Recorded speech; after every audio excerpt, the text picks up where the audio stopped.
11 o'clock. Let us start. And we'll, if you'll join us with a pledge of allegiance.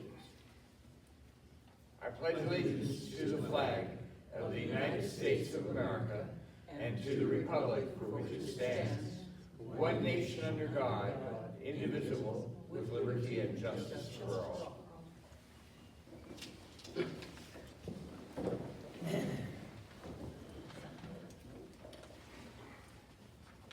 Welcome to the March 13th. March 13th. March? Are you lost? No, let's try the March 13th. No, you're looking at the one that's canceled due to inclement weather. You might want to get an updated one. Yeah, there we go. All Good right. thing we got the This whole is team the here. Friday, July 10th, 2026 meeting of the Lewis and Clark County Commission. I'm Tom Rolfe, Chair of the Commission this year. Andy Hunthausen and Candace Payne are members of the Commission. We also have several members of staff here with us. The sheriff from the Sheriff's Department, from administration, and from Sheriff's Sheriff's Office, Yes, and administration, public works, and public health. We have the regular routine, and why don't we just start right off with the sheriff's report? Thank you, Mr. Chairman. Thank you for that lively introduction. I appreciate it. I should mention that the sheriff is walking up to the podium. We ask that you speak from the podium only, because we have to record all of our sessions and put it on the website. Carol? Well, hopefully you all remember to sign in. Appreciate it. You know, there's a lot of interviews going on. There's a lot of interrogations with crime and things like that. The other day, I grilled a chicken for 2 hours. He still wouldn't say anything. So, see you finally. All right. So we'll start off. There's not the crowd that I wanted here, but we're going to do some radio 101 as long as this is being recorded. I want to address, we're going to go all the way back to 2004, and you are going to be my advocates for radio. You're just going to love it, I tell you.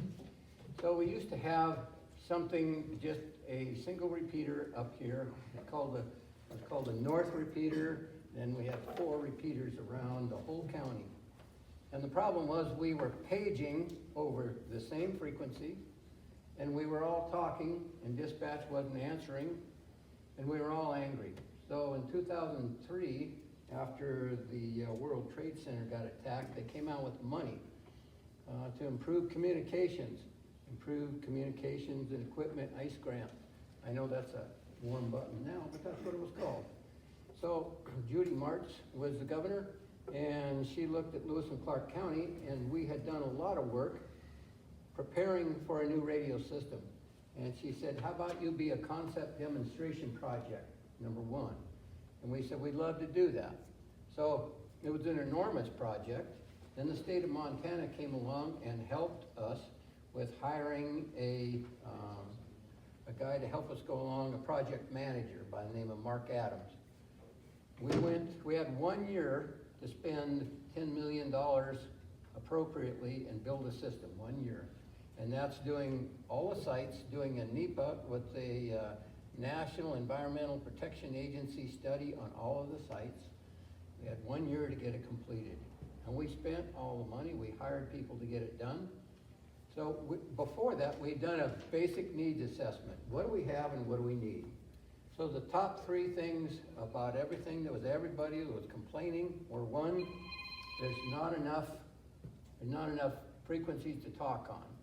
So that they're congested. Every time we talk, can't talk. Public safety is at risk. #2 was you're paging over the top, dispatch, you're paging over the top of us, and we're right in the middle of a fire, or we're right in the middle of a bad guy. You're going stand by for page, and you're walking over us right at the most critical time. Okay. #3, when dispatch when we call dispatch and we need help, they're not answering. Okay, so we looked at a new system. We went out for bid. We had companies come in and tell us what they could do for Lewis and Clark County. The one we chose was a Motorola system, and we corrected those three things. We went to dispatch and told them what the complaints were, and they said, we don't answer you because you are talking all the time. And currently, we have 27 channels to answer, and phones, and you're calling in, can you look up this address, blah, blah, blah. If you start chatting on your channel, we turn you down because we have other priorities, and that's what happens. You are your worst enemy, and that's what's happening. We can't sit there, you don't have your individual dispatcher. We're doing 27. So we came together and developed a plan, and we developed 7 major talk groups. Frequencies aren't anymore, they're a computer. So they'll send out a frequency or send out a message on a frequency, and it might come back on a completely different frequency. It's a computer picking them. It's called trunking. That's a system that we have, and it allows for more traffic. It allows for the operations and be able to talk and not crammed up. Then we went to a different paging system for public safety. We don't do the paging. That was handled, the fire departments really need the paging. Then to handle dispatch not answering, we developed 7 major talk groups. Said, hey, if we could make 7 instead of 27, could you do that? They thought about it for a moment and said, we could do that, that'd be awesome, if you would quit talking on that talk group. If you would just talk to us, and when that lights up, we know it's for us, and bam, we're on it. Fair enough. Okay, so that was the plan. So we implemented it. Unfortunately, Augusta is in a swale. May not feel like it, but it is. So there are some spots in here that the trunking system does not work. There are some spots in the Helena Valley that does not work. There's some spots out east of Helena, does not work. It's not the panacea of communication. It's far greater and better than what we had. And we took 1.9 million, I know because I feel I'm the one that signed the little sheet there, the requisition, and we bought everybody new radios. So that included Public Works, because Public Works is public safety, and we needed them. So we bought them new radios. We bought fire departments new radios. We bought police departments new radios. We got new radios. With the idea is we'll do this once. We can't afford to keep doing that for you. We'll get you a new radio so you can be on the system. The end users will have to repeat, will have to figure out how they're gonna buy a new one. But you'll be on it and you can talk. The idea was we made incident talk groups, so when we had something big that fire departments, police, sheriffs, public works, whoever else was deemed public safety could have access to that information, and we could go to what they call incident talk groups. And it works well. Let's come back to Augusta. Augusta has having problems, and it just wasn't working. We had one trunk site, and that was up on Rogers Pass. And it's difficult, and we care for the people up here. So all this has come out of the sheriff's budget, no place else.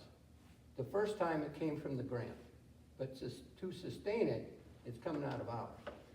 But we looked at Augusta because is an important part of our county, and looked at, you had a repeater here in town, wasn't working, so we went, and those of you who remember Joe Converse, and talked to him and said, hey, we did some propagation studies.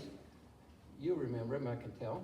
Anyway, but sir, anyway, God rest his soul, he was nice to us. We did some propagation studies. That means looking at signal going out and trying to get signal in the valley around here, because the trunking system just wasn't getting it. So dispatching an ambulance or a fire truck was difficult. We got that. We built a green site, which means that there was nothing there. So we had to bring power, we had to bring a building, we had to put all those things in there, and then put the repeater in there, and then by microwave connect it to something else. Well, it worked great. Although it took us a step back in what we were trying to do. We had 7 Now we have 8. We have 8 that dispatch is supposed to listen to. Now they're still answering phones, they're still dispatching 911 calls, they're doing all of that. So the work got more. Fortunately, Augusta is not that busy. But when Augusta starts chatting on their main, what they call Augusta repeater, dispatch reaches up and goes, whoop, because they have a lot to do. They don't have just call takers. The one that takes the 911 calls, the same one that dispatches, and they are busy. They have a lot. So, you gotta abide by the business practice. But nonetheless, we did that for Augusta, and it was working for a while. Because we probably did that in 2007, we built that. Well, if anybody still use the same computer that they did in 2007? Yeah, Tom, maybe. You can still play solitaire on it. So, just kidding, Tom. Anyway, Andy started it. Technology evolves, and Motorola has this business plan that they make something, they'll service it for 5 years, and it works well. It works too well for them, so they'll discontinue it because they want to sell new products. So that's what happened up on Rogers Pass. It leaves here, it shoots up, goes up to Rogers, and then it goes into a duplexer and then into a multiplexer, and I just love confusing you because it confuses me. And then it goes into an eclipse, which is a signal that goes back by microwave, blah, blah, blah, quack, quack, quack, goes to dispatch. Well, that thing quit working, they don't make it anymore. They don't make it anymore. So now we have to do something new. So the last meeting, the reason I'm going into this, the last meeting I thought I explained this, and then I heard that the Chamber of Commerce had written a letter with all these complaints. So the first thing I'll address is coverage. We went and put another trunk repeater over on Sullivan, and it helped substantially. Sullivan, it does work in here. There are still dead spots. So, is it the panacea? No, but we had improved that. Then, I left this meeting to go up and look at the ambulance. The ambulance programming, worst I've seen. I don't know who they found does not understand functions. Maybe I should take some of the blame that I didn't come up here and do some education, outreach on how to use a radio, how to program it. So they thought they were using the trunk system. I understand why they were super frustrated. I do. Now, I looked at their radio programming, I get it. They had a right to be frustrated because everything was programmed to go to that repeater, and it wasn't going on the trunk system at all. So when radios are designed to have 1 through 16 channels, and then you can, boop, oh man, I need more. So you can go to a different bank, boop, oh man, more, boop, more. Well, each one of those have a personality, much like everybody here. Everybody has a personality. And it tells that radio what to do each time you change. And some things you want it to do in that bank, and some things you don't want it to do. Well, whoever programmed their radio, instead of changing channels, they were changing zones or banks. No, bad radio, bad. Anyway, it was frustrating them, and they couldn't talk. I brought my radio guy up here, and he has spent over 35 hours reprogramming radios and helping out. So we're looking at, there's been on Facebook, I'm the bane of all evil, $30 million I took. I ought to be in Bermuda for as much as they're saying the amount of money I took. $20 million, spent it all on Helena, or me. If you think I have 20 million and I'm still here, you're nuts. I wouldn't be here. Bless your heart. I love the job, but, we all have to have a good time. Anyway, all that money has been spent appropriately. If you want to complain about how money's spent, well, we're sitting right here. Hallelujah. Thank you, Jesus. So, those are good things that we have. The opportunity to have a comment period. Will we continue to work to help Augusta? Yes, we will. There's technology that has evolved since this came out. Number one, we reprogrammed the ambulance radio. Didn't cost them a dime. most of everything that they got, they've worked for. The brand new ambulance, it's a super good radio that they got, and that was by Gogan, the gazillionaire from Kalispell. Bought them a brand new ambulance, brand new radio. Just they went somewhere north and had somebody go, yeah, I think I know, and they didn't. So, we've got them on the track where they can talk, they're not without communication. Happy to visit with. So, the idea that Augusta was without public safety is not accurate. You had it, just the radios weren't programmed right, and that frustrates me. Because instead of going, hey, radio guy, can you talk to me? No, it's, let's kick the sheriff somewhere along with a zipper line. And that's not fun. So I'm up here defending a bit about what we have done for you, what we will continue to do for you. And you do have communication. There are places like Benchmark, satellite is the best we got up there. They're just, the Forest Service has a net. They don't really like us on their network. We can use it in an emergency, but the guys have to be trained even how to find it, because we haven't been welcomed on there, because that's for them. They paid for it, they like it, and they don't want everybody chattering on it. So there's things that we can do better, and one's business practices, about if you're on a place, only talk to dispatch. If you've got operational concerns, go to a different frequency. There's things we can do with what we have now without spending a bunch of money. Because I don't have a bunch of money. I had to cut $1.5 million out of my budget to make budget. I can't spend money I don't have. Federal government gets away with it, but we don't. So we have to spend what we get. And I'm not about going out and saying, you know what, we need more money, which we do. But that would come, I told you that story before. The preacher said he was inspirational. People loved him, and they were crowded, and they needed a new church. And he said, well, folks, I got good news and bad news. I know we need a new church. I know, congregation, I know we need a new church. The good news is, I've found the money. What's the bad news? It's still in your pockets. So, that's what would happen if I asked for more money. It's the property tax payers. You wouldn't like me so much. We're doing with what we have, with what we got. We're making the best of it, and we're treating our staff good, but we're not putting you in the poorhouse. It all goes around and fits. So that's my radio one-on-one talk. Some of them who I was hoping would be here is not, but that's the answer to that letter that was written. There are some maybe misunderstandings, I'll call it that, and that's my report. Any questions? I know that none of you went to sleep, and I'm happy with this. It was interesting for a change. There was no dad jokes. Any questions for the sheriff? All right, thank you. Thank you. I have one comment. Yes, if you'll just go forward. Is it for me? Well, it's, yeah, Okay. What you were talking. and it's just a comment. Oh, good. All right, I'll do that then. If you'll be sure to say your name. so I'm it's- Davina White, and I'm with the Augusta Ambulance. I'm the only one here with the services, I guess.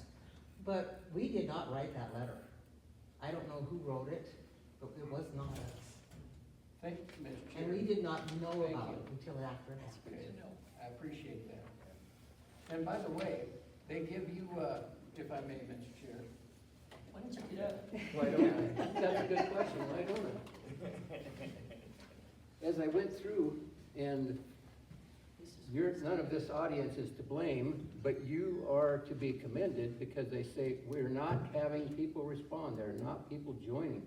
That we have somebody with a cane who comes in and gets us out of trouble by responding. So thank you. You were referred to with affection and respect. So thank you for doing that, and I'm glad to hear that it wasn't you that No, wrote it the was not letter. the ambulance. Anyway, so you guys can talk, and you're on the right frequency, all of those. It's not jumbled. Okay, thank you. Yep. You know, we're noticing this throughout a lot of things in the county. The younger generation don't participate as much. Mhm. And as we were taught when we were growing up, so I think it's something that we need to think about. Chair, Maximus Decimus Meridius has a report here. All right. Good morning, everyone. I'm not quite as good as the sheriff, so I typed some notes on my phone. That way I would stay on track. If you be sure to say, and put your name on so that. Yep, my name is Maxwell. I'm a deputy with Lewis and Clark County, and I'm currently assigned to the Wolf Creek Craig position. So I just have a few stats to go over with you really quick. So since January 1st of this year, your 3 North deputies have received roughly 900 calls. So what that means is those are both self-dispatched calls where we conduct traffic stops or other investigations, and those are also where people called 911 and we responded to those calls in some fashion. Of those 900 calls, 13 arrests have been effected. 5 of them have been driving under the influence charges. One of them was an aggravated burglary charge, and the rest were various charges. I am happy to report that there were no issues reported to us during the rodeo. Everything seemed to go smoothly, and everyone had a good time. I believe we haven't had a meeting since the last time I was here. So Memorial Day to Labor Day, it is typically referred to as the 100 deadliest days of summer. So what that means is that's when law enforcement and fire and EMS will see the most fatal car wrecks or injury car accidents. One thing I would like to touch on that I've been asked about twice now in the Augusta community was a car wreck that occurred on Gilman Main Street and 287. We responded to a motor vehicle accident that rolled over. It had ejection and then entrapment in it. So what that means is the person left the vehicle and then was trapped under the vehicle. Happy to report that that gentleman was life-flighted out. He did have injuries, however, he was in decent condition. It does lead me to my next point, though. It is important to wear your seatbelt when you're operating a motor vehicle. It is state law, and it is also state law not to drive under the influence of alcohol. My next point is, as you guys can all tell, it's heating up outside. So we have a heat advisory, I believe, for the next 2 or 3 days. When I looked at the forecast, it said it was supposed to reach 97 tomorrow. I've also seen reports that are reaching over 100. What that means is it's going to start drying out really quick. I know we had roughly a week of rain about 2 weeks ago, but things are already getting dry. So just be mindful. Open burning is closed. Recreational burning is still open. I believe it's a 48-inch diameter fire. It has to be contained in a ring, and you also need to have some fashion of putting that out, whether it's a bucket and shovel or a garden hose. Just need to have something on hand. My last point, you often hear it in airports, if you see something, say something. That means is, I cannot be everywhere all at once. I know this is a small community, people talk, but if there is something going on that you think law enforcement should know about, I need you to call dispatch and let us know. Because I am not able to know things if people don't call in, right?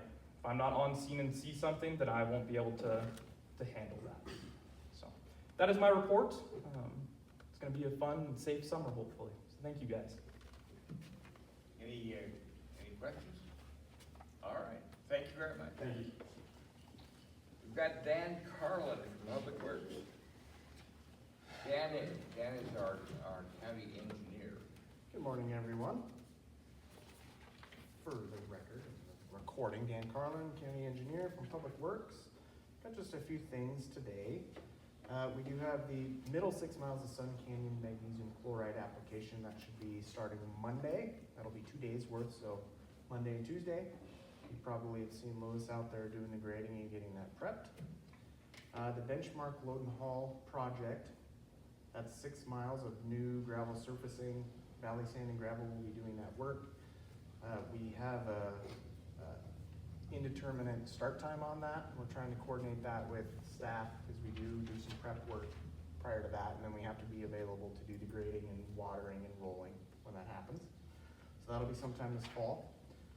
We will be procuring another 10,000 tons of surfacing gravel here in the Augusta area. I have not prepared that procurement yet, but that'll be forthcoming. Let's see, the Augusta Clemens Bridge, we have been doing design work on that. Our consultant has done their site survey, I believe that was last week. might have been the week prior. They've done geotechnical borings to determine how deep we need to go and what kind of foundations we're gonna be using on that. It will be a pile foundation. So I apologize in advance. When we do the construction, there will be some loud banging as we drive steel into the ground. Usually only a day or two. Let's see, that is fully funded. We have 100% funding on that. We got a Montana Coal Endowment Program grant on that the commissioners accepted, as well as a Senate Bill 536 grant that covered the other half of the funding of that project.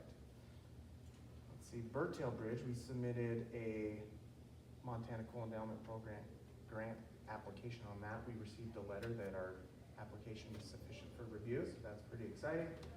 We're in the waiting stages now, so how that process typically works is they accept the grant, they let us know that it's sufficient, and then they will ask questions between now and roughly November that we'll respond to. At the end of that process, they will rank all the bridge grants that they received in order of what they believe is most important to fund. Then they wait for the legislative session to begin, and then that goes through. It's usually House Bill 2, sometimes House Bill 7, sometimes House Bill 11. It bounces around on which one that's funded through, but then the legislature has to approve the projects and fund them. We requested $750,000 from Montana Coal Endowment Program. We also submitted a Better Local Bridges grant application to MDT. That was a fast and furious application process. So we got notified on a Wednesday that it would be due the following Thursday. Scrambled, wrote an application, got it before the Board of County Commissioners. They approved me to submit that. We did so, and then we were notified the following Tuesday that we actually received the grant. We scrambled again to get a bunch of documents together, and we actually have the money from that grant sitting in the account ready to start doing the work, which is fantastic. So we're working on moving on that one as well. Let's see here. Montana Coal Endowment Planning Grant, we are just finishing up requesting reimbursement for that. So that was planning grant that allowed us to write the grant application that I would just refer to. We've got road grading. I'm sure you've seen Louis out doing his thing, grading roads in the area. Spray crews. Lastly, my last topic is we have been up here. We've been doing a lot of spraying. There was a weed pull on Sun Canyon. I don't know if anyone participated in that, but that occurred already. We have sprayed 259 miles of right-of-way in this area. We've done 10 acres of spot spraying, and crews have spent 84 and a half hours up here so far this summer. So that's quite a bit of time when we've got quite a bit of ground to cover, but they've been out there doing their thing and doing a great job. So I think that's what I have. I also do have a map I could pass around of the locations that they started and ended on. It's not super illustrative because it doesn't have the names of the roads, but I do have that if anyone wanted to look at it. All right. And that's pretty much what I have. If there's any questions. Question out here. Ken? I just want to comment, I attended the weed board meeting last week, and they were talking about all the weeds that they had been pulling up here, and I asked them to make sure we knew about it. I know bridges and roads are really important, but weeds are taking over, they're everywhere there. And so I was thinking if we could get our 4-H clubs to start a weed identification program for our young people, educate them, that maybe the next generation wouldn't have quite as many problems as we have. But I think that weed program is outstanding. Identify a weed. Yes. Dan, just a question, any final touches, words, understanding about the closing of the Highway 21 project? Still got a little work to be done out there, right? Thank you for the question, Commissioner Hunthausen, Chairman Wall. I actually did just do a drive out there. We've been notified that as of July 6th, they were basically done. They were working on getting prepped for paving. I was hopeful that that would be paved today and I'd be able to report that. It was not paved today, but I did drive through it today, so they're actively working on it. Looked like they had a little equipment breakdown I did see paint on the ground marking the edges of where the asphalt's supposed to go, so maybe next week, maybe the week after. They're making progress, the bridges are in, so traffic is getting through there with flaggers. Okay, I just wanted to know if there is traffic coming on in. One-way traffic, they're flagging it with, I have a car, so, yeah, All right. good progress.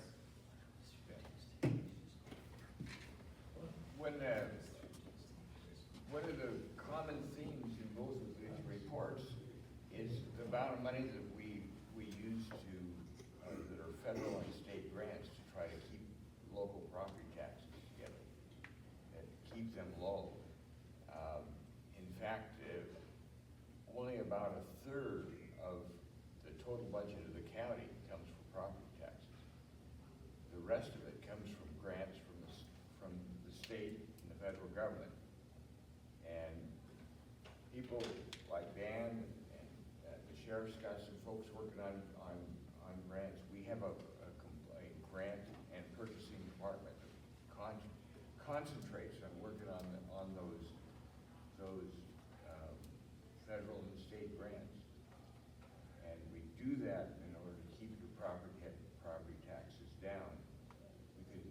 If you can only imagine how the fact that we only have property taxes paying only for about a third of our budget, and the rest of it's coming from other sources. Okay. All right. I don't see anybody here from the Forest Service, and we've got Steve Tennis here from Public Health.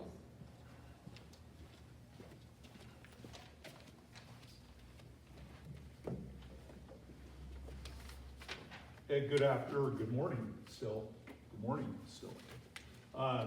Commissioners, Chair Rolfe, members of the Augusta community, my name is Steve Tennis. I'm a registered sanitarian and environmental health specialist with Lewis and Clark Public Health. I've been in this position now a little over 1 year. My main focus for the county, I'm the manager of the Lead Education and Assistance Program, or LEAP. And I wanted to introduce myself and share some information about lead hazards in our environment and the services that we can provide in our county. Lead has an interesting history, and through many successful public health initiatives, is specifically the Clean Air Act of 1970, and then the banning of lead-based paint in 1978. And with this group today, I feel like I'm safe to say that we all do remember the 70s.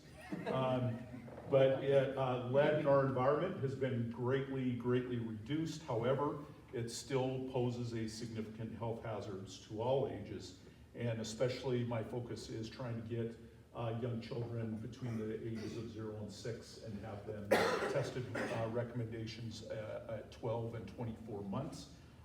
Unchecked exposure to lead can result in lifelong challenges for children. These include dangers to their cognitive development, increased ADHD and behavioral concerns, hearing loss, and overall growth. In adults, lead exposure has been linked to cardiovascular disease, memory and cognitive issues, and fertility issues in men and women. Lead is still an obvious issue in our county.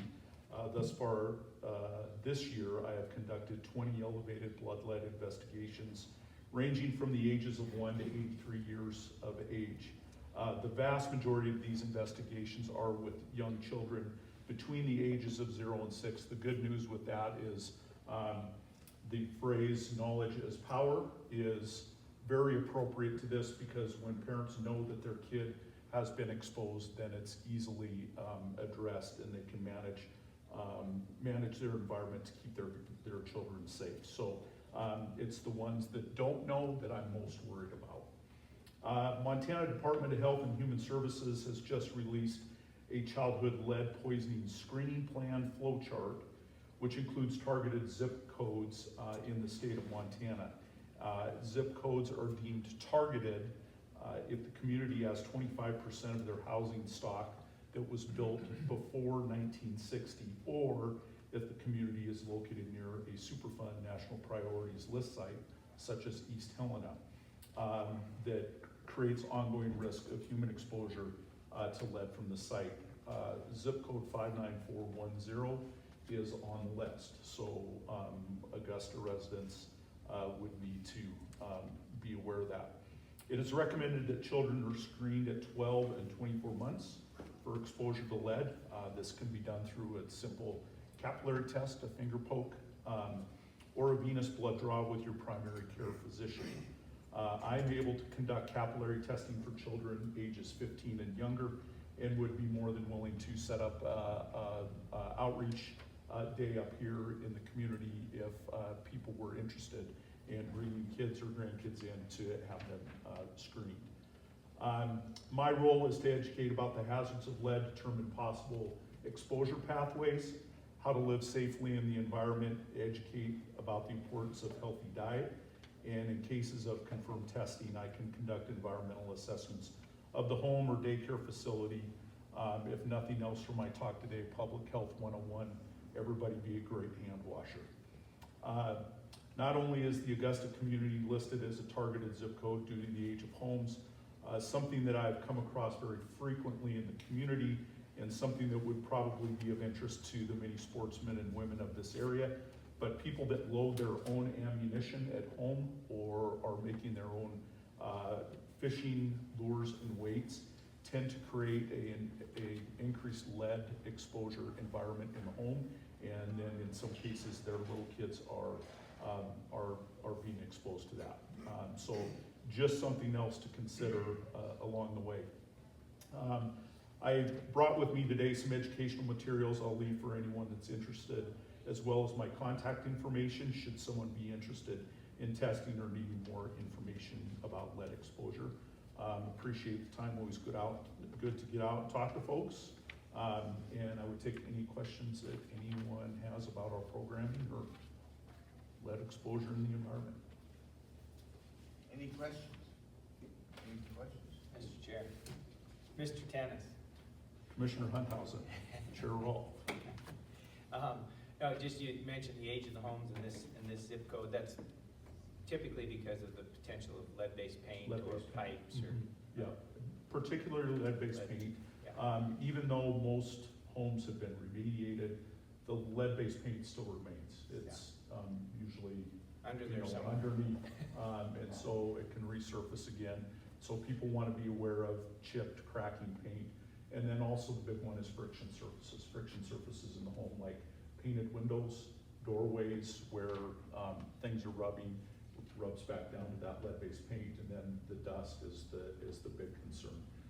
With kids, the primary pathway of exposure is, as we all remember from raising our own kids, is that hands are in the mouth constantly, and especially when they're crawling on the floor, if there's increased dust on the floor and then they're chewing their hands, that's the primary pathway for little ones. So I'd like to talk about cleaning.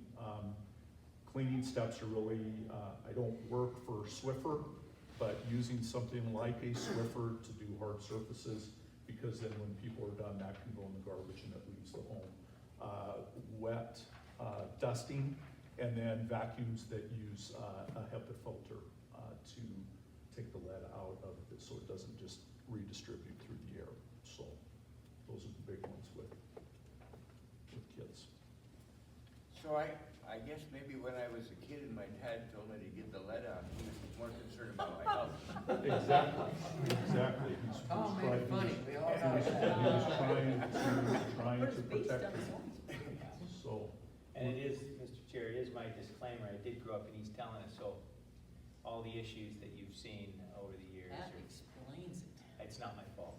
I grew up next to the East Helena smelters. since I grew up with Commissioner Hunthausen, I have the privilege to say you can all make your own judgment of whether or not living in a lead environment is healthy or not by looking at Commissioner Hunthausen. So,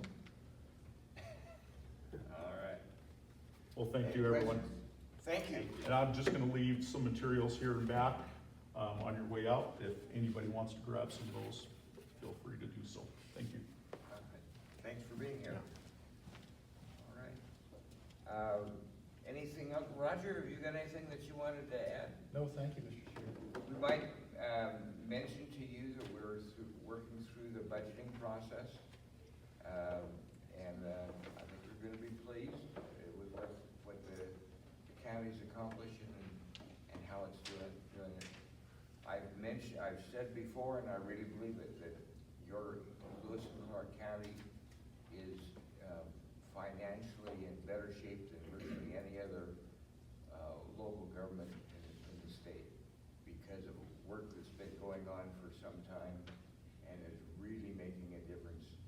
A long-range planning, setting aside money to cover capital needs, and because we're working hard on the grants, the federal and state grants, to